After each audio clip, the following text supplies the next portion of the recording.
Imaginez si je vous révélais qu'une controverse monumentale a surgi en Formule 1 après le Grand Prix de Singapour, impliquant précisément Lewis Hamilton, Fernando Alonso et une décision des commissaires qui divise totalement le paddock. Le scénario est bien plus grave qu'il n'y paraît initialement, et les implications pourraient s'étendre bien au-delà d'une simple sanction de 5 secondes. Nous parlons d'une question qui pourrait transformer la façon dont la Formule 1 gère les défaillances mécaniques et la protection à l'avenir. Pour comprendre toute cette confusion, nous devons revenir aux instants finals de la course à Marina Bay. Lewis Hamilton, qui disputait la 7e place avec sa Ferrari, a commencé à faire face à une défaillance grave des freins pendant les tours cruciaux. Il ne s'agit pas d'un petit problème ordinaire, mais d'une avarie qui aurait pu compromettre totalement la sécurité du septuple champion.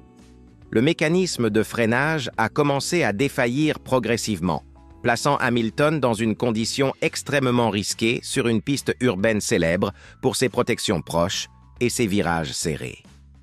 Avec le freinage se détériorant graduellement, Hamilton a adopté une stratégie qui est devenue l'épicentre de la controverse. Il a commencé à couper systématiquement diverses courbes du circuit pour réussir à maintenir la voiture sous contrôle et atteindre la fin de l'épreuve. Mais voici le dilemme central. Ces actions n'étaient pas sporadiques ou isolées. Hamilton a coupé les virages de manière répétitive et constante, gagnant un temps précieux à chaque passage tout en luttant pour maintenir sa position. La tactique a fonctionné pour qu'il termine la course, mais a provoqué une irritation colossale chez Fernando Alonso.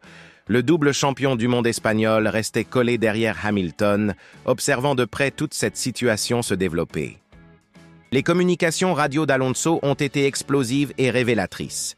Il remettait énergiquement en question s'il était sécuritaire de permettre à un concurrent de continuer à courir dans ces circonstances. « Je n'arrive pas à y croire », s'exclamait Alonso à la radio, visiblement contrarié par une situation qu'il jugeait injuste et potentiellement risquée.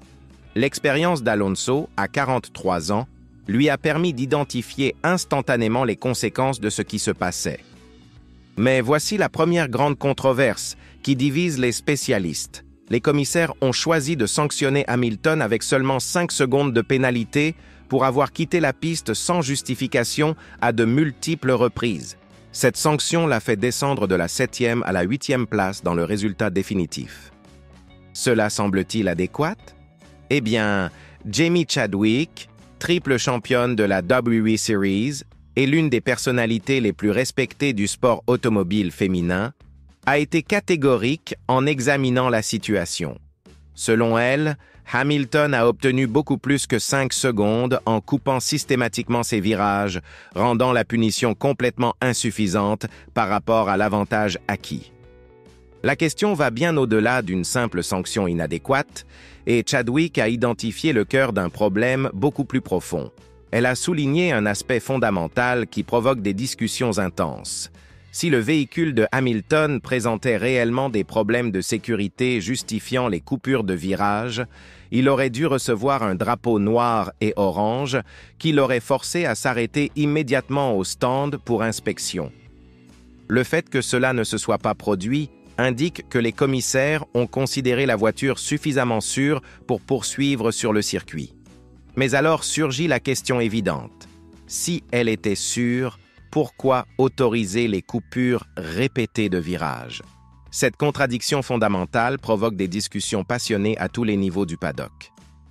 La logique semble défectueuse. Si la voiture était suffisamment sûre pour continuer à concourir, Hamilton n'aurait pas dû couper les virages et aurait dû recevoir une sanction beaucoup plus sévère. Si elle n'était pas sûre, il aurait dû être forcé d'abandonner l'épreuve immédiatement.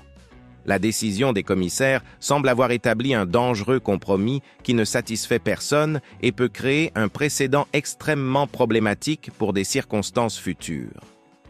Fernando Alonso, de son côté, a démontré toute son expérience et sa faim de compétition qui restent inchangées même après tant d'années dans la catégorie.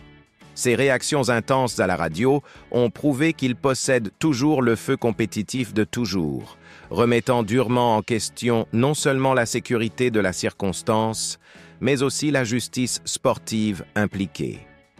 La contrariété du pilote Aston Martin était totalement compréhensible. Il était empêché de lutter pour une meilleure position à cause d'une voiture qui, selon lui, ne devrait pas être sur le circuit dans les conditions où elle se trouvait. Le plus inquiétant de toute cette histoire est le précédent risqué qui pourrait être établi pour l'avenir de la catégorie. Si des pilotes avec des défaillances mécaniques peuvent couper librement des virages pendant plusieurs passages et ne recevoir qu'une punition symbolique qui ne représente pas l'avantage réel obtenu, cela n'ouvre-t-il pas la voie à des situations encore plus controversées et potentiellement dangereuses à l'avenir? La Formule 1 a toujours placé la sécurité au-dessus de tout, mais cette décision soulève de graves questions sur où se situe exactement la limite entre permettre à un pilote de terminer la course et garantir des conditions véritablement équitables de compétition pour tous. De plus, il y a une question fondamentale d'équité sportive en jeu qui ne peut être ignorée. Hamilton a effectivement gagné un temps significatif en coupant systématiquement les virages, maintenant Alonso derrière lui et préservant des points précieux au championnat du monde. Une pénalité de 5 secondes ne reflète clairement pas l'avantage réel obtenu avec ces manœuvres répétées. C'est particulièrement pertinent considérant que nous parlons de pilotes du calibre de Hamilton et Alonso, où chaque dixième de seconde et chaque point peuvent faire une différence énorme dans le résultat final de la saison. La situation révèle également une possible incohérence préoccupante dans l'application des règles par les commissaires.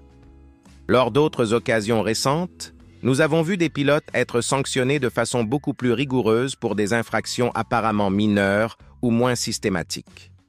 L'impression générale dans le paddock est que les commissaires ont pu être influencés par le prestige de Hamilton en tant que septuple champion du monde et par la nature technique de la défaillance mécanique, créant une application inégale des règles qui provoquera certainement la révolte parmi d'autres compétiteurs et équipes.